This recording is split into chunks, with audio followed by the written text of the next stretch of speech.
Shalom Aleichem, para pendengar dan pemirsa yang dikasih oleh pemilik semesta, Bapak pemilik semesta.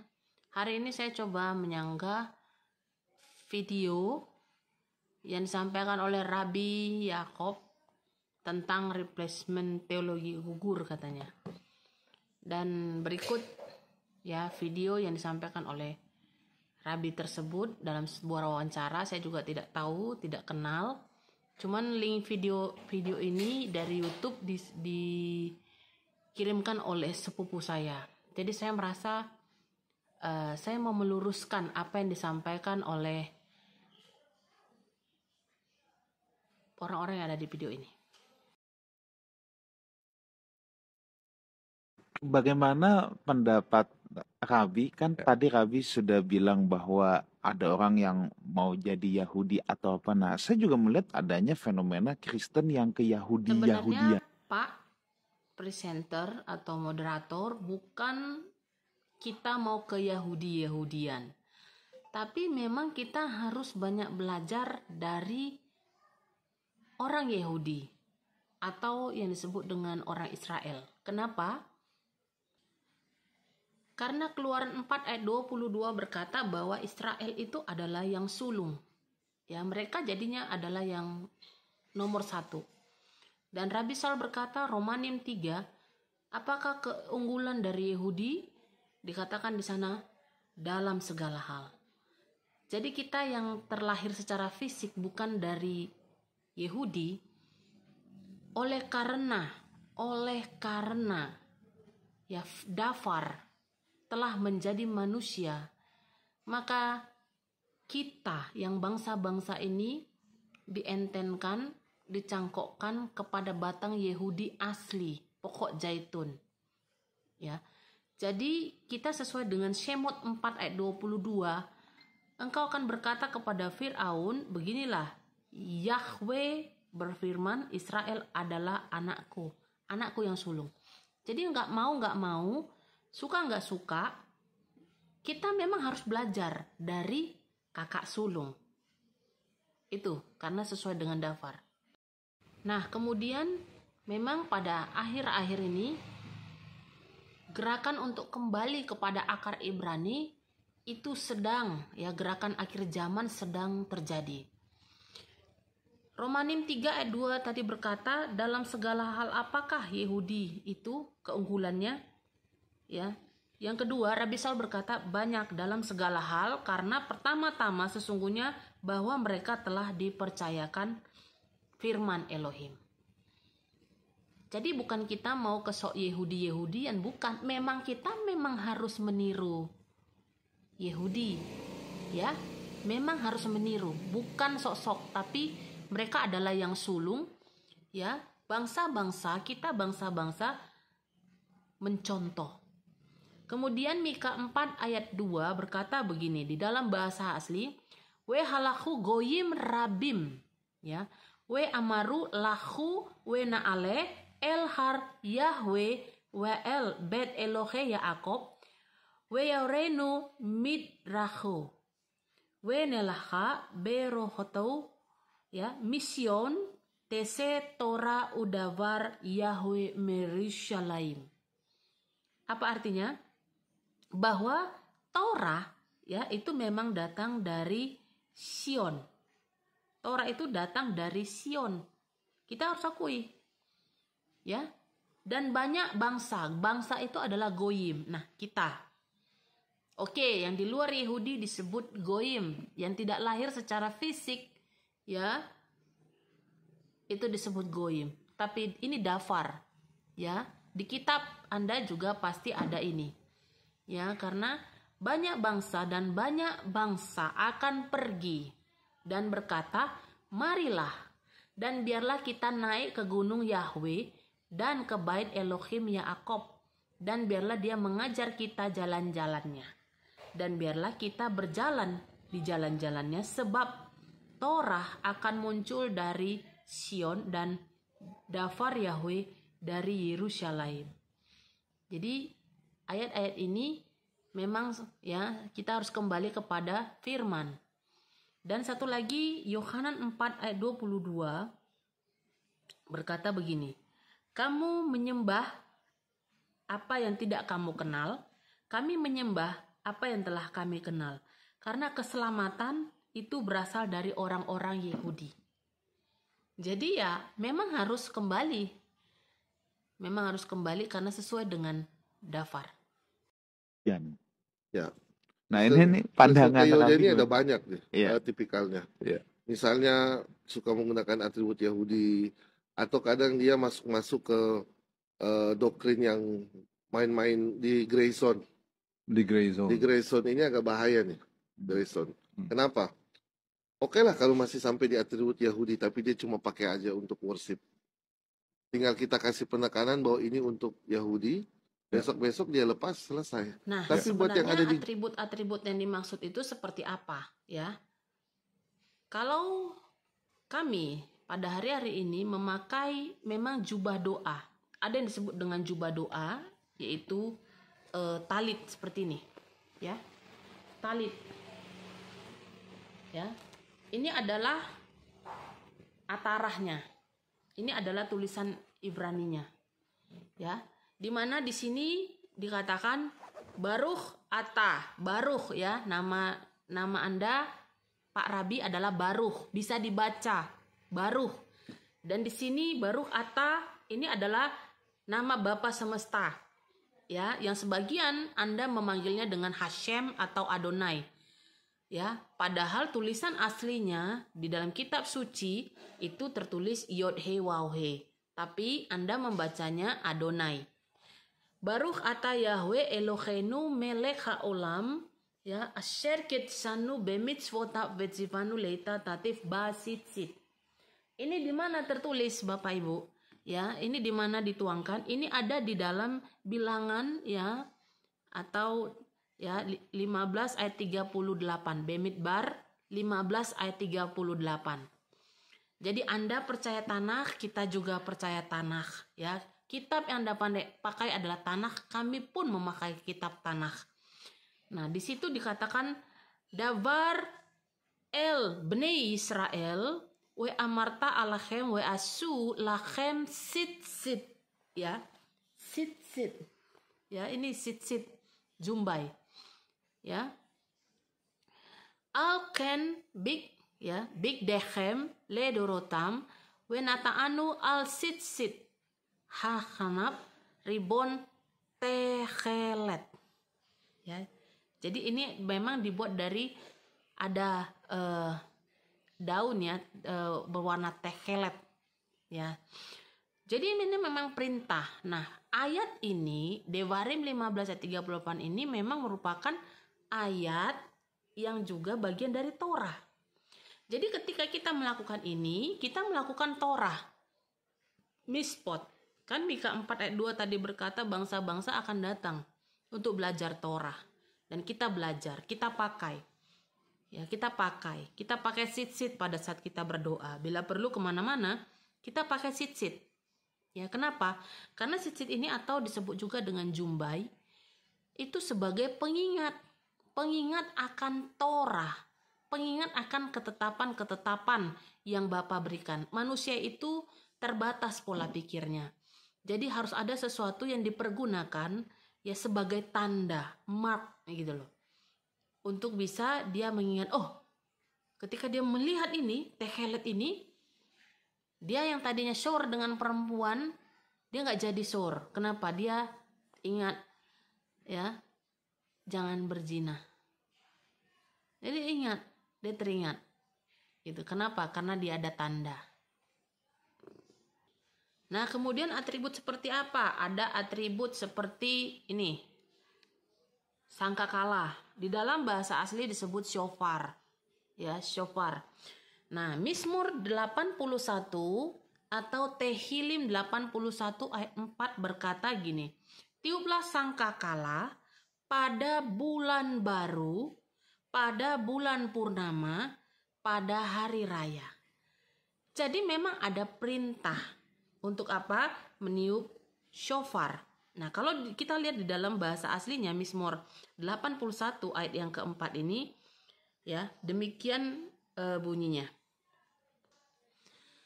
Nah, bunyinya seperti ini. Tihu bahodes shopar bahesek leyoim hagenu.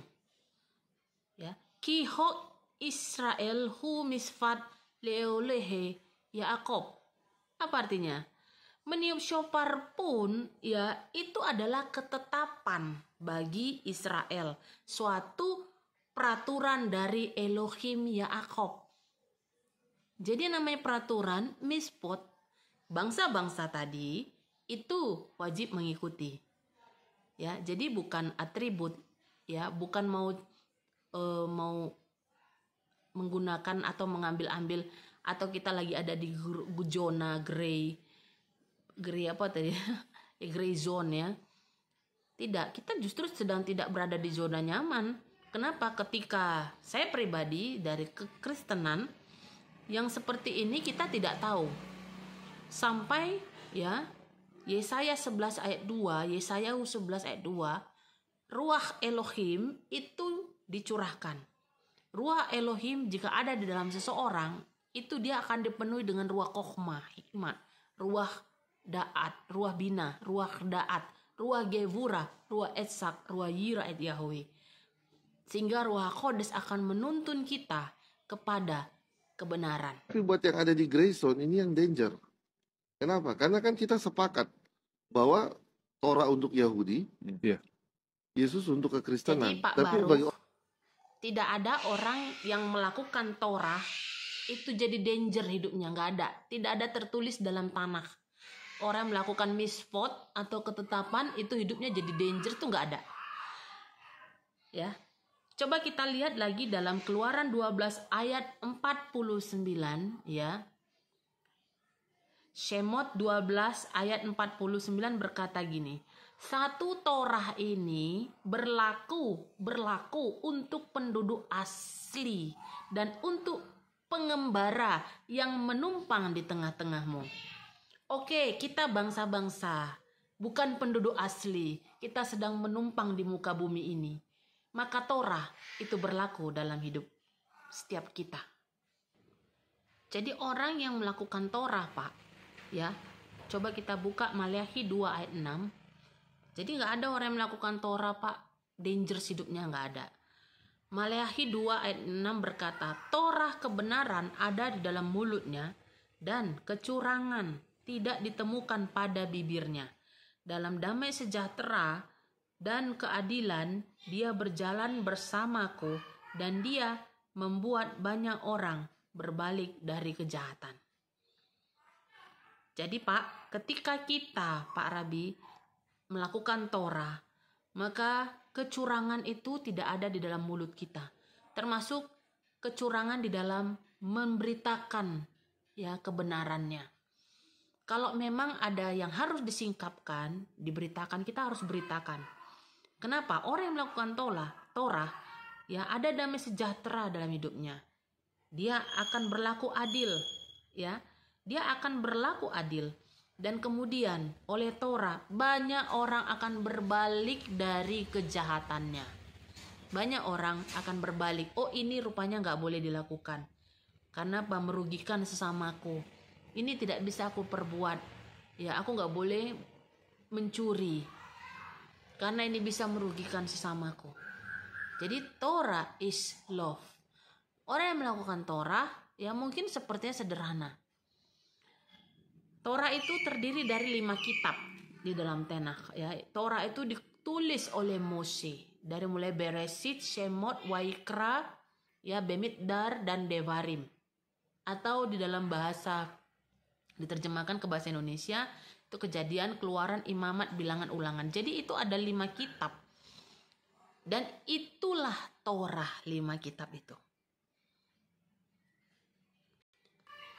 Dan untuk pemanggilan nama, ya, di Israel, ya, tidak ada yang bernama Yesus. Itu adalah nama yang dibuat oleh Yunani. Nama yang berasal dari Zeus, ya. Yesus, semua ditambah dengan Yesus. Nah, kalau misalnya nama dari juru selamat kita itu disebut Yeshua. Ya, Yeshua HaMashiach. Saya tidak tahu apakah Bapak percaya dengan kitab Brit Hadasa. Nah, ini dulu garis besarnya. Brit Hadasa atau kitab Perjanjian Baru itu menuliskan tentang Yeshua. Ya, di sana di dalam Lukas 2 ayat 21, Lukas 2 ayat 21, dan ketika 8 hari telah digenapi untuk menyunatkan bayi itu, namanya pun, ya, Yeshua itu Brit Milah, namanya pun disebut Yeshua. Nama yang disebutkan oleh malaikat sebelum dia dikandung di dalam rahim. Kalau di dalam bahasa aslinya, ya, dan ayat yang selanjutnya adalah kita buka Lukas 1 ayat yang ke-21. Jadi Dafar itu turun, ya, kepada manusia melalui malak-malak Syamaim. Ya, jadi Bapa itu berbicara melalui malaikatnya di Habrit Hadasa. Jadi Bapa selalu memerintahkan malak-malak Syamaimnya untuk berbicara. Lukas 1 ayat 21 di dalam terjemahan aslinya, saudara bisa mendengarkan, ya, dalam terjemahan aslinya bahwa tidak ada nama Yesus di sana. Dan untuk masalah nama itu tidak bisa diterjemahkan. Proper name, nama diri, Shemi, nama itu tidak bisa diterjemahkan. Jadi sesuai dengan apa yang Bapa sampaikan melalui malaikatnya Gabriel kepada Miriam pada saat itu. Coba Anda boleh dengarkan, ya. מרים, כי מצאת חן לפני אלוהים. הנה תהרי ותלדי בן, ותקראי שמו ישוע. הוא גדול יהיה, ובן עליון יקרא. ואדוני אלוהים ייתן לו את כיסא דוד אביו. וימלוך על בית יעקב לעולם, ואין קץ למלכותו. Tapi bagi orang yang di Grayson, dua-duanya Jadi dilakukan. kalau Oke. kami pribadi, ya, saya pribadi dan juga perkumpulan kami disebut dengan Kehilat Pemulihan Indonesia. Kami tidak ada di Grey Zone, tapi kita sedang berada di dereh, di perjalanan yang sesuai dengan Torah, yang sesuai dengan apa yang dikatakan kitab suci. Selama kitab sucinya berasal dari bangsa Israel yang diterjemahkan, kita adalah pengikut Yeshua atau disebut Nazarim atau Sadikim. Oke. Dan saya melihat ini sebagai seperti perselingkuhan. Hmm. Orang Kristen yang melakukan Torah. Ini suatu hal yang, karena setahu saya di dalam kekristenan orang cukup mengikuti Yesus, tidak perlu lagi melakukan Torah. Paulus mengulang itu mati-matian. Jadi Pak Dan Rabi, orang mau kembali ke Torah kok dibilang selingkuh? Justru orang mau kembali kepada kebenaran. Itu bukan selingkuh, Pak, tapi kembali kepada kebenaran yang membawa kepada kehidupan. Dan konsili di Yerusalem, kalau tidak salah bisa diralat, diluruskan dalam Kisah Para Rasul itu kan membahas tentang orang Kristen non-Yahudi tidak perlu melakukan hukum Musa. Jadi barang siapa Iya, percaya kepada Yeshua HaMashiach, maka Yeshua HaMashiach itu disebut sebagai Torah Kaim, Torah yang hidup.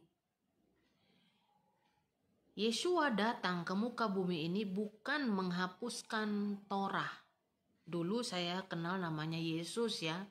Tapi nama yang sebenarnya tadi sudah dijelaskan di Lukas 1:31, dia adalah disebut oleh Bapa Yahweh itu Yeshua.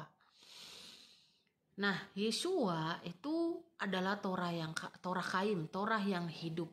Jadi barang siapa percaya kepada Yeshua Mashiach, maka kita akan mengikuti gaya hidup, ya, lifestyle-nya Yeshua yang adalah seorang Yahudi, ya.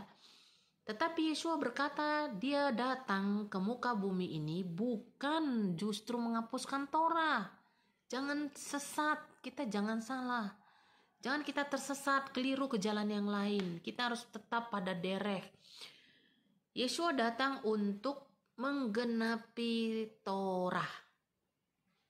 Ya, jadi kalau ada 9 hukum, berarti 1 Yeshua menggenapinya. Jadi genap. Berarti apa? Ada yang ditambahkan. Ya, ditambahkannya bukan maksudnya ditambahin hukumnya, tidak.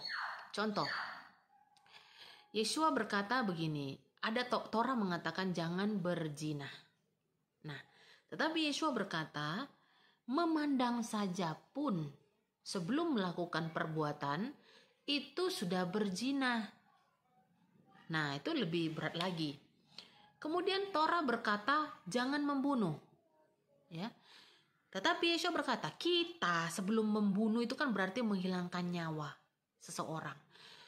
Tetapi dengan kita membenci saudara kita saja ini dalam hati, ya saya disakiti, saya dicurangi, saya benci dia, gitu ya. Saya tak mau lagi melihat mukanya. Apa yang terjadi? Saya sudah dikategorikan pembunuh. Nah, jadi justru semakin berat penggenapan di dalam Yeshua. Jadi kalau dibilang jangan makan babi, imamat 11 itu Waikra 11. Di situ pola makanan diatur.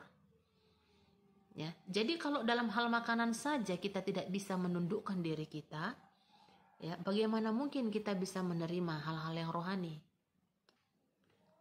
Kitab Matius 5 ayat 17 berkata, janganlah mengira Yeshua datang untuk membatalkan Torah. Tidak, Torah nggak batal.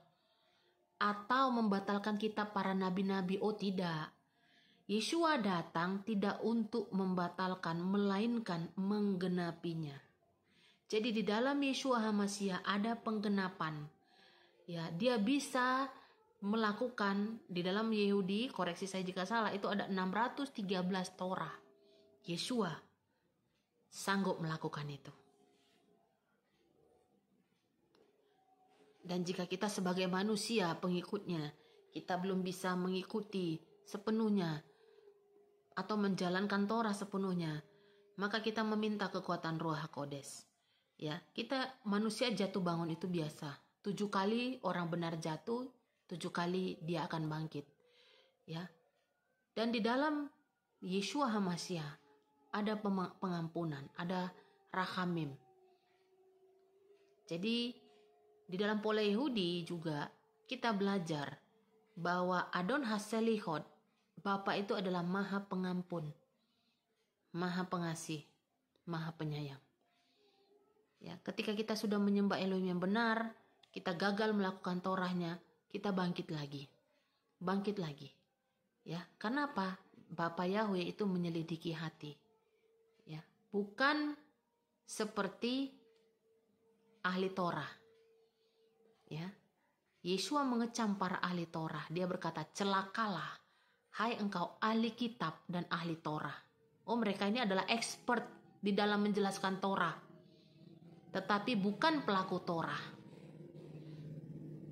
Kita semua berusaha di dalam dereh, di dalam perjalanan untuk melakukan Torah gaib.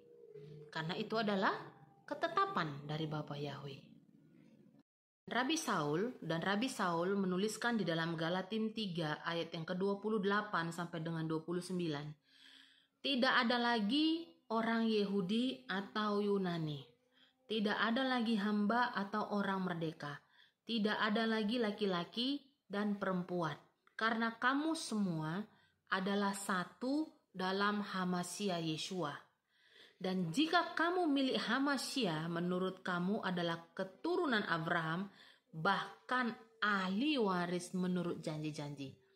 Jadi oleh karena si pengembara ini tadi menerima Yeshua HaMashiach sebagai Tuhan dan Juru Selamatnya, maka otomatis kita menerima semua janji-janji Bapa kepada leluhur kita secara rohani, yaitu Abraham, Ishak, Yaakov. Iya, betul. Jadi orang-orang di Grayson ini yang agak bahaya karena mengajarkan Torah ke kalangan Kristen, ke kalangan non-Yahudi.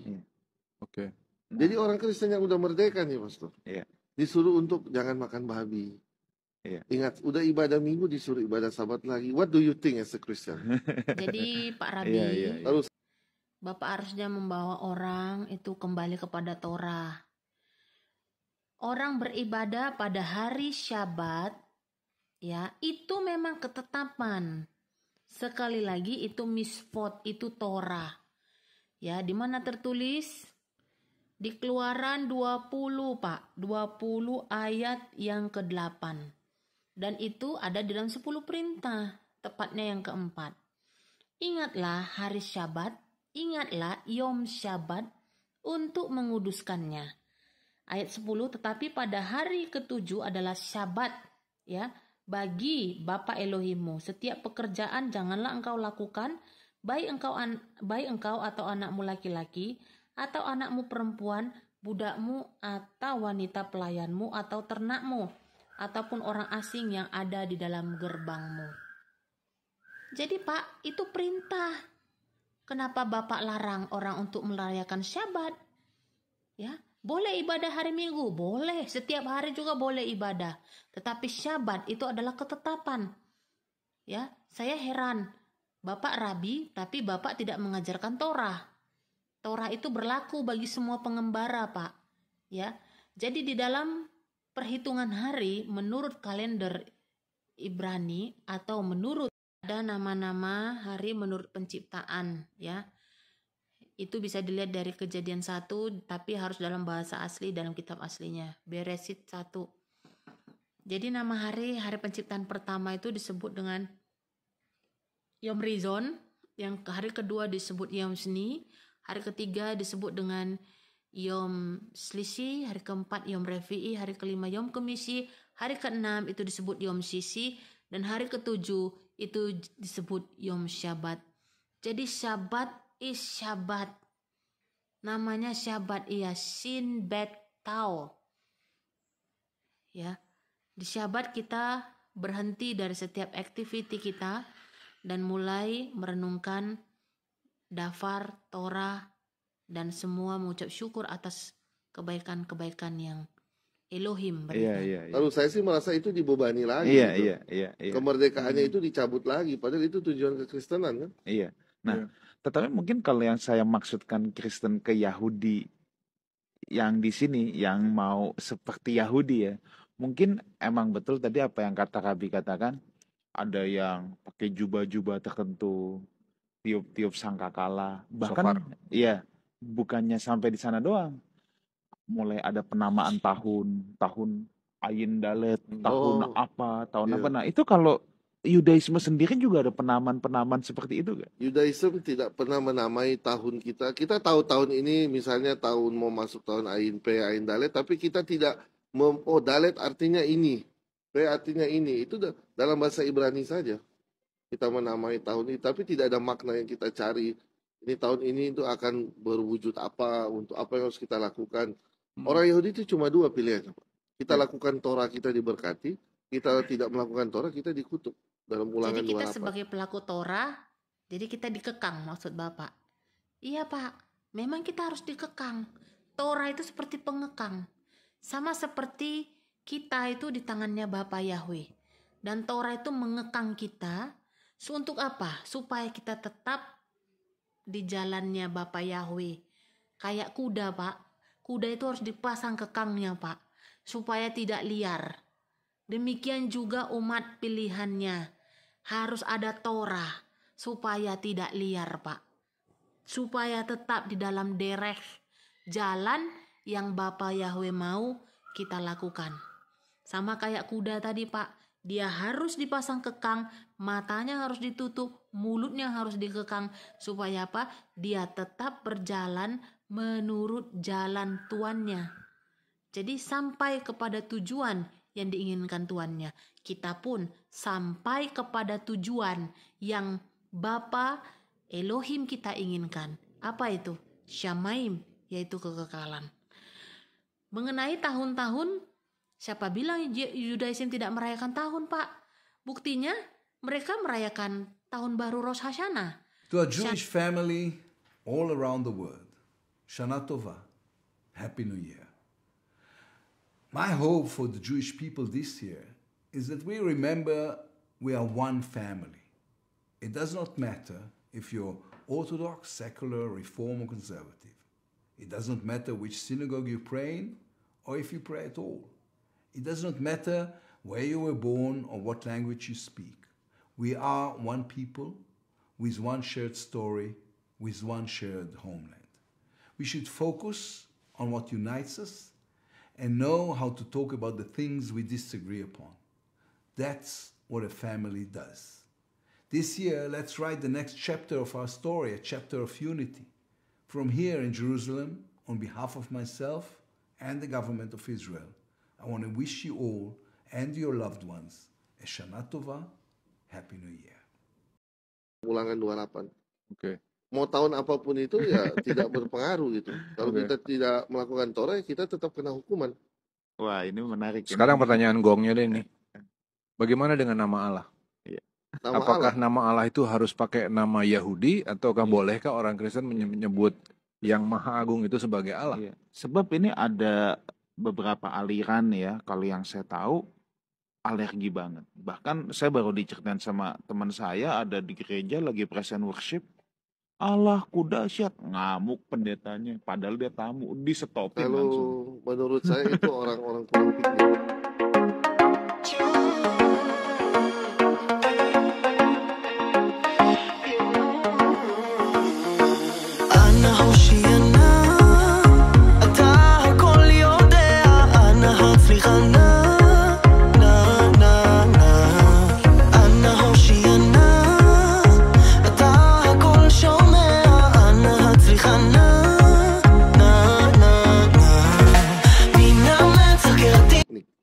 Kurang piknik. Kenapa ya? Gimana bisa Karena begitu? orang Yahudi tidak ada masalah dengan nama Allah. Iya. Orang Yahudi di Timur Tengah menggunakan nama Allah dalam percakapan sehari-hari. Iya. Setahu saya orang Kristen di Timur Tengah juga menggunakan nama Allah, tidak ada masalah. Oke. Polemik itu Mungkin orang Yahudi yang tidak ada masalah, Pak. Dan ataupun orang Yahudi, tapi pemilik nama, pemilik daftar yang disembah oleh Abraham, Ishak, Yakub, itu mau namanya dimasyurkan, disebut, dipanggil, dan diperkenalkan, dan dipuji-puji. Nah, berikut ayat-ayatnya. Yeremia 16 ayat 21 berkata, oleh sebab itu lihatlah aku akan membuat mereka mengetahui waktu ini, aku akan membuat mereka mengetahui tangan dan keperkasaanku, dan mereka akan mengetahui bahwa namaku adalah Yahweh.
Perhatikan di kitab suci Alkitab Anda di bagian belakang. Di situ ada arti kata Tuhan, salinan Elohim Israel yang disebut Yahweh.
We ani eten et pnei bais chahu we hikarati oto mikereb amo ki mizaro natan lamoleh lemaan tame et mikradis ule halel et shem katso. Kitab Torah mengajarkan mereka harus menaruh nama Yahweh di atas Bani Israel. Maka Yahweh akan memberkati. Setiap orang yang memanggil nama Yahweh, pasti Bapa Yahweh memberkati. Anda yang mengganti-ganti nama Tuhan, nama Elohim, nanti Bapa akan menuntut pertanggungjawaban atas hidupmu. Yang mengganti-ganti nama Elohim pencipta, mau itu nabi, mau itu apapun, guru, pengajar, Saudara, Bapak Yahweh adalah mau supaya namanya mati, dimasyurkan, kematian. dan setiap dafar Maka ataupun beritakanlah setiap di dalam firman yang nama Anda ambil Yahweh. dalam kitab suci, Anda harus menyatakan itu di dalam nama Yahweh Sebaot, sebab dialah pemilik dafar. Muliakanlah namanya, bukan nama ilah asing. Sebab banyak Tuhan-Tuhan di muka bumi ini. Masing-masing agama punya nama Tuhannya masing-masing. Tetapi Tuhannya yang disembah Abraham, Ishak dan Yakub, itu adalah Yahweh Sebaot. Setiap agama punya nama Tuhannya masing-masing. Setiap aliran punya nama Tuhannya masing-masing. Setiap agama punya tempat ibadahnya masing-masing, punya hari-hari ibadahnya masing-masing. Tetapi orang yang memanggil Elohim Israel, orang yang menguduskan nama Yahweh Sebaot, mereka akan hidup menurut Torah ataupun ketetapan dari Bapa Yahweh. Muliakanlah namanya, masyurkanlah namanya, karena semuanya itu guna hormat kejayaan Bapa Yahweh.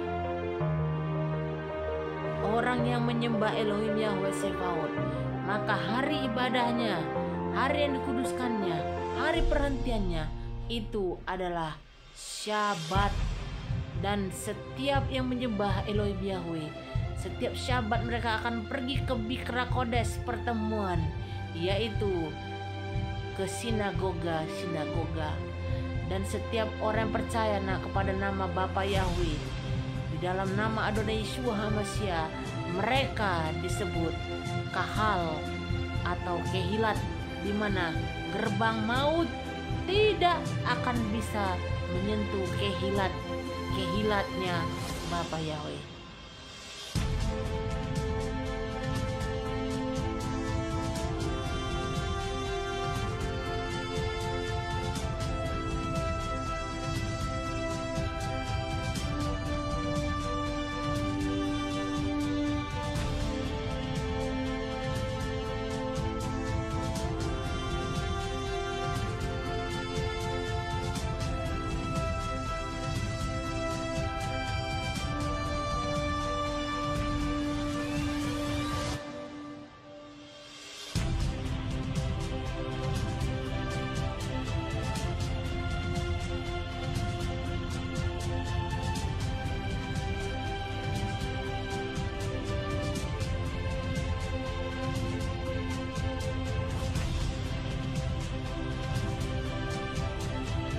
Dialah Bapa pencipta langit dan bumi. Dialah pemilik alam semesta. Dia yang turun ke dunia bereinkarnasi menjadi manusia, menjadi putra Elohim, menjadi anak manusia yang disebut Yeshua HaMashiach. Dialah tempat keselamatan itu. Dia adalah sebagai korban penebusan yang sempurna. Engkau yang harusnya binasa, aku yang harusnya binasa karena dosa, kutuk pelanggaran. Namun dia rela memikulnya, bahkan taat sampai kepada kematiannya. Dan tapi dia hidup bangkit pada hari yang ketiga. Yeshua bangkit, Yeshua kumi ori, Yeshua bangkit pada hari Sabat. Dia menyatakan kedahsyatannya, dia mengalahkan maut, sengat maut. Sehingga setiap orang yang percaya kepada Yeshua tidak binasa, tidak mengalami maut, melainkan beroleh hidup yang kekal. Yeshua HaMashiach telah ada di Hasyamaim. Dia telah mengaruniakan Ruach HaKodes, rohnya yang kudus, supaya engkau dan aku dituntun, dibimbing oleh roh yang kados. Dafarnya berkata, biarlah kita dipimpin oleh Ruach HaKodes.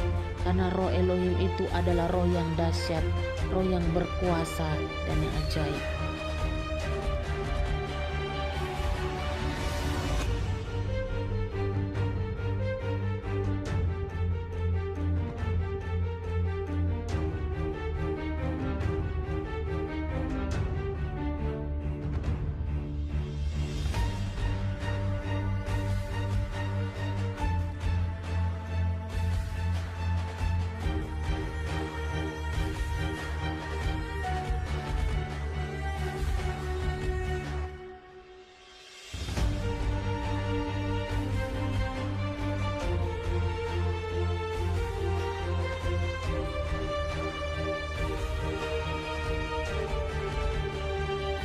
Karena nama Yahweh sangat berkuasa, nama Yahweh yang sanggup menyelamatkan, sehingga Satan berusaha untuk menyembunyikan kedahsyatan nama ini, supaya semua orang tidak perlu mengenal namanya yang kados. Bahkan umat pilihan yang katanya orang Yahudi, mereka mengganti nama Yahweh dengan Adonai dan Hashem. Seharusnya sudah jelas di literatur, di dalam skrip aslinya itu adalah Yod Hei Waw Hei, tetapi mereka menggantinya dengan kata Adonai dengan alasan mereka harus menguduskan nama itu. Saudara yang dikasihi Bapa Yahweh, menguduskan namanya bukan berarti nama itu tidak bisa disebut. Menguduskan namanya artinya Anda tidak menyebutnya secara sembarangan untuk melecehkan, merendahkan, ataupun bersumpah palsu atau menipu orang dengan memakai nama Elohim, Yahweh Sebaot. Tetapi Anda harus menguduskan namanya, memuliakan namanya, memasyurkan namanya, dan perbuatan-perbuatan ajaibnya. Haleluya.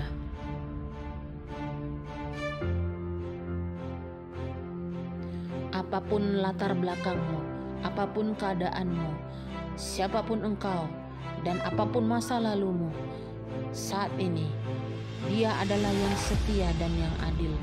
Ada pengampunan dan penerimaan ketika kita merendahkan hati di dalam nama Yahweh Sebaot dan menyingkirkan nama ilah-ilah asing dari lidah dan bibir kita.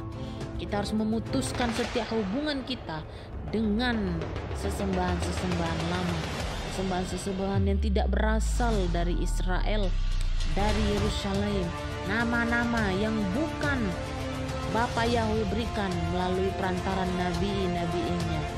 Saudara, inilah waktunya, berikanlah dirimu untuk dimateraikan di dalam nama yang kados. Bapa kita penuh kasih sayang, penuh rahmat, penuh pengampunan, hanya di dalam namanya. Dan setiap yang mengasihi namanya, dia akan dibebaskan. Setiap kita yang menguduskan namanya, maka dia akan melihat perbuatan-perbuatan tangan Bapa Yahweh yang sangat dahsyat dan yang ajaib. Dan setiap orang yang memanggil nama Yahweh dari terbit sampai tenggelamnya matahari, dia akan menjadi pemimpin-pemimpin. Seperti penjunan, dia akan menginjak-injak tanah liat. Itulah namanya Yahweh Sebaot. Dia tidak akan memberikan kemuliaannya kepada yang lain dan pujiannya kepada patung. Saudara yang dikasihi Bapa Yahweh, nama Yahweh adalah nama yang luar biasa. Dialah yang menciptakan dan memuliakan. Setiap orang yang dipanggil dalam nama Yahweh, hidupnya dimuliakan. Hidupnya pasti dibentuk oleh Bapa Yahweh. Dan DNA kita adalah milik Bapa Yahweh. Oleh karena kita memanggil nama Bapa Yahweh, maka amarahnya surut, saudara, atas bumi ini, atas tanah di mana kita tinggal. Karena kita menyerukan nama Elohim Yahweh Sebaot. Dan umat yang mengenal nama Yahweh, demikian akan terjadi pada hari itu.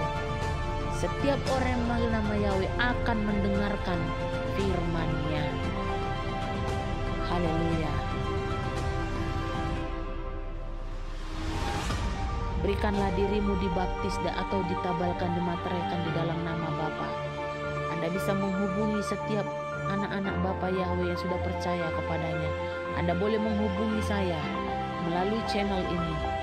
Orang-orang yang sudah dipilih masuk pada kekudusan nama Bapa, kekudusan Torah, kekudusan hari-hari raya, dan kekudusan Syabat.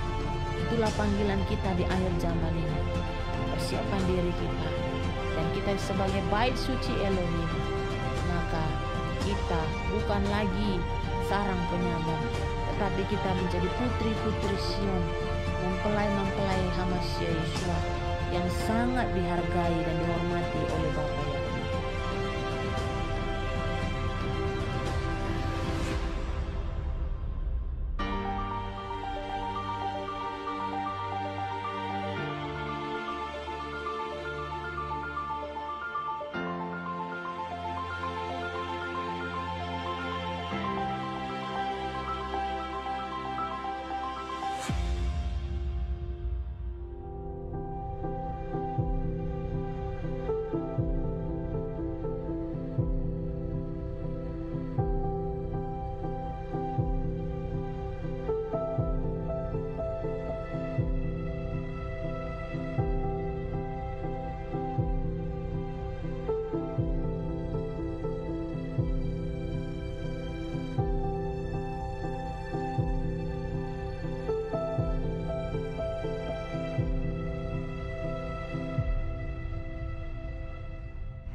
Oke. Polemik itu hanya terjadi di Indonesia dan Malaysia. Oh, Dan setahu saya orang-orang yang anti nama Allah ini di saat yang sama memaksakan penggunaan nama Yahweh kan. ya. Sedangkan nama Yahweh sendiri bukan nama yang ada di dalam literatur Ibrani. Ada Jadi Bapak Baruch, kenapa Indonesia dan Malaysia polemik ini mencuat? Karena ini adalah pekerjaan dari Ruach HaKodes. Ada orang-orang yang dibangkitkan oleh Elohim untuk menyatakan kebenarannya. Kenapa di Indonesia dan Malaysia? Ya karena kita satu rumpun. Kenapa Anda dengan Israel dengan Arab itu sama-sama seperti satu rumpun?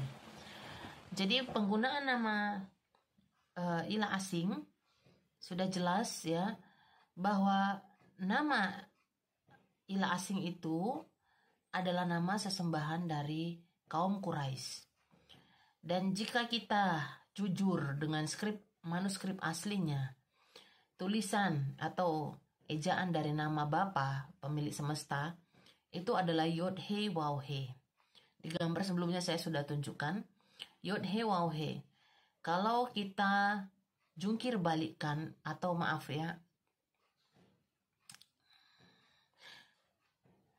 kalau nama itu kita putar balikkan, biasanya kan kita bacanya dari kanan ke kiri kalau huruf Ibrani. Kita baca dari kanan ke kiri, dan ini kita balikkan, kita baca dari kanan ke kiri. Sesudah kita baca dari kanan ke kiri, kita jungkir balikkan huruf ini. Setelah kita jungkir balikkan, kita press, kita buat satu warna. Nah, setelah kita buat satu warna, itu dapat nama sesembahan ilah asing. Apakah ini kebetulan, Pak? Anda buka seluruh tanah, seluruh Torah, tidak ada satupun tetragrammaton Shem Hameforas itu dieja sebagai Yahweh. Tidak ada. Masa sih, Pak, tidak ada? Semua yang saya baca itu dari kitab Torah. Ya. Semua yang saya baca tadi itu ayat-ayat dalam tulisan manuskrip aslinya itu dari kitab Torah, Pak. Nah, bukan tidak ada ejaannya, tetapi bangsa Israel yang tidak mau menyebutkannya. Terkhusus bangsa yang tidak mengakui bahwa Yeshua itu adalah Mesias. Nah, tapi itu pun kami yang di luar dari Israel secara fisik, kami harus tetap mendoakan bangsa Israel. Itu saja, Pak. Ya, tapi jangan Bapak bilang tidak ada. Itu namanya pembohongan, Pak. Ya, justru semua yang saya baca di awal, ya, Yod He Waw He itu dibaca Yahweh. Sama seperti ada ketemu dengan kata Shalom, ya, Shin, ya, Lameh, ya, Waw Mem. Itu dibaca Shalom. Sama kita bertemu dengan kata haleluya. Haleluya. Itu Yah di belakang itu adalah Yod He. Yah nama Bapa. Kemudian kita bertemu dengan kata Becheset. Itu semua bisa kita baca, bisa dieja. Nama Abraham bisa dieja. Nama Yaakov bisa dieja. Bahkan Yerusalem itu bisa disebutkan dieja. Kata Baruch itu bisa dieja. Persoalannya bukan diejanya, Pak, tapi bangsa Israel tidak mau membacanya. Karena itu tadi harus dikuduskan katanya. Satupun pengejaan itu. Pengejaan kata Yahweh itu dimulai oleh seorang teolog Jerman abad 18. Karena dia seorang pakar Ibrani, dia mencoba formula baru. Dan dasarnya dia mencoba itu, vokalnya diambil dari nama Tuhan dalam bahasa Yunani. Dari Yabe. Dari Yabe diambil A dan E-nya, dia taruh di 4 huruf itu, dan dari situ muncul kata Yahweh. Di mana setahu saya, pengagung nama Yahweh ini sangat anti hal-hal yang berbau Yunani kan. Yang berbau Helenisme, mereka sendiri menggunakan konsep Helenisme dalam memanggil 4 huruf itu. Orang Yahudi, kita ini tahu siapa nama Tuhan kita. Ya. Tidak perlu kita sebut. Seperti siapa nggak kenal ayah kita di rumah? Ya. Kita tahu dong namanya siapa. Apakah kita sebut namanya secara langsung di rumah? Ya. Tentu kita panggil dia di rumah Bapak, ya kan? Tidak mungkin ke rumah kita panggil nama ayah kita secara langsung. Bapak Ruli M. Simorangkir. Itu hanya orang asing gitu. Iya. Iya. Yang Justru manggil orang begitu. asing yang manggil begitu. Iya, saya selalu bilang orang Yahudi panggil Adonai udah cukup, panggil Hashem udah cukup. Kenapa? Seperti kita panggil orang tua kita di rumah, papa, mama, selesai.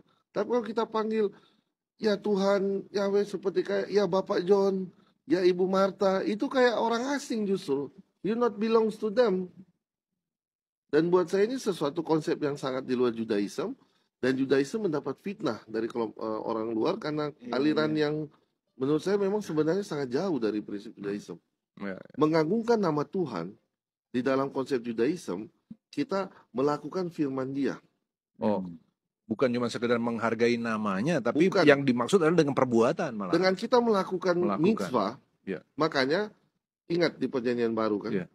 Yesus pernah bilang ke muridnya apa? Dia bilang, Ya. lakukan perbuatanmu dan orang memuliakan Bapamu di surga. Itu kidus Hashem, memasukkan nama Tuhan. Dan kalau kita tidak melakukan firman Tuhan, kita menghilul Hashem, menajiskan nama Tuhan. Itu yang dimaksud di dalam Bible, mengagungkan dan menajiskan nama Tuhan. Bukan dari lidah kita menyebut itu. Oh ya. Karena di dalam ada dasarnya kenapa orang Yahudi tidak mau memanggil 4 huruf ini. Bukan dengan yang nama Yahweh tadi ya. Nama Yahweh tidak ada. Itu bentuk kehormatan yang mana di 10 perintah sendiri dibilang jangan menyebut nama Tuhanmu dengan sembarangan. Dan dalam bahasa Ibrani kan dari kata leolme itu menjadi leole, fafnya bisa leomei leole, itu artinya jangan kamu sebut sama sekali namaku.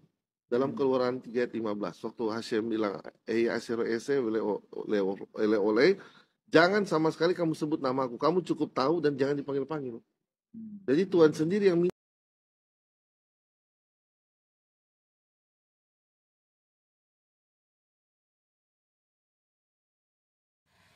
Keluaran 3:15 itu berbicara, dan Elohim berfirman bagi Mose, katakan demikian kepada Bani Israel, Yahweh Elohim leluhurmu, Elohim Abraham, Elohim Ishak, dan Elohim Yakob telah mengutus aku.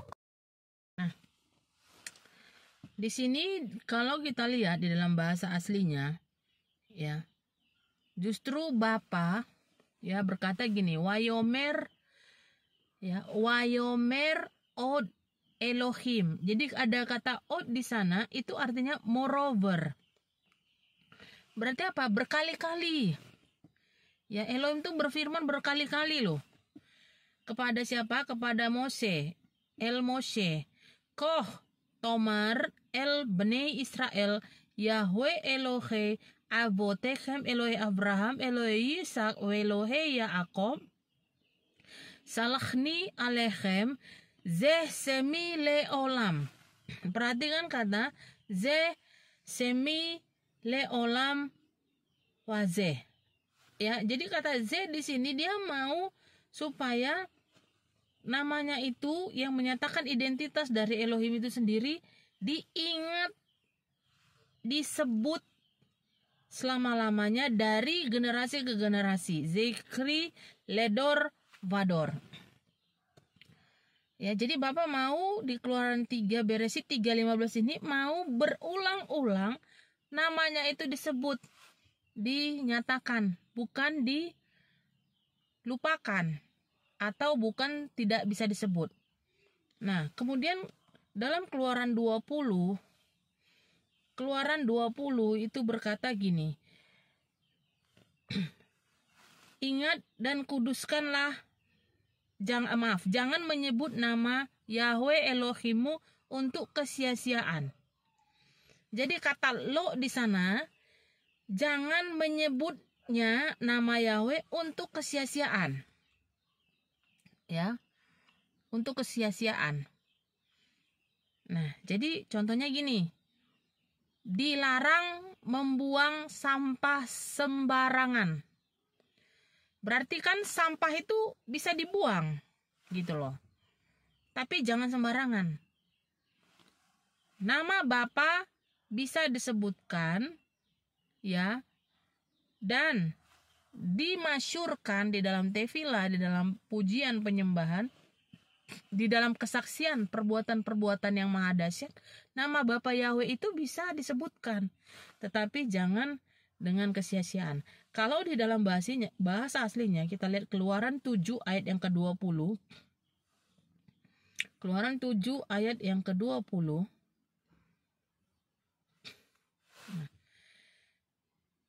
We Yesu ken Mose we Aaron ka aser siwa, ya. Keluaran 20 ayat 7 maksudnya. Keluaran 7 ayat 20 berkata, Lo tisa, ya, etsem Yahweh Eloheka invain ya laso kilo ya nahe Yahweh et aserisa et samo laso. Nah, artinya kita nggak bisa di dalam kebohongan memanggil nama Bapa Yahweh, di dalam kesalahan. Nama itu tidak boleh ada di dalam kesalahan-kesalahan. Contoh, Anda berzina, Anda memanggil nama Bapa. Ya, contoh, Anda makan makanan yang tameh, udah tahu itu tidak bisa dimakan. Ya, tidak boleh makan makanan yang tidak kosher karena enak, terus Anda bilang dalam nama. Nah, Anda sebutkan dalam nama Bapa. Nah, itu baru kesalahan. Nah, itu tidak boleh menyebutkannya di sana. Tetapi jika untuk bertefilah, kemudian untuk memuji nama Bapa, kemudian memasyurkan, Anda merasakan pertolongan yang ajaib, oh itu Bapa Yahweh sangat mau namanya dimasyurkan. Jadi Tuhan sendiri yang minta ke Musa, Nabi Musa, Moshe Rabbeinu alaihi shalom, jangan menyebut nama dia. Jadi lucu ya kalau sekarang kita malah berantem soal cara penyebutan, orang bilangin jangan disebut. Iya, that's the point. Iya. Jangan menyebut, apalagi dengan sembarangan.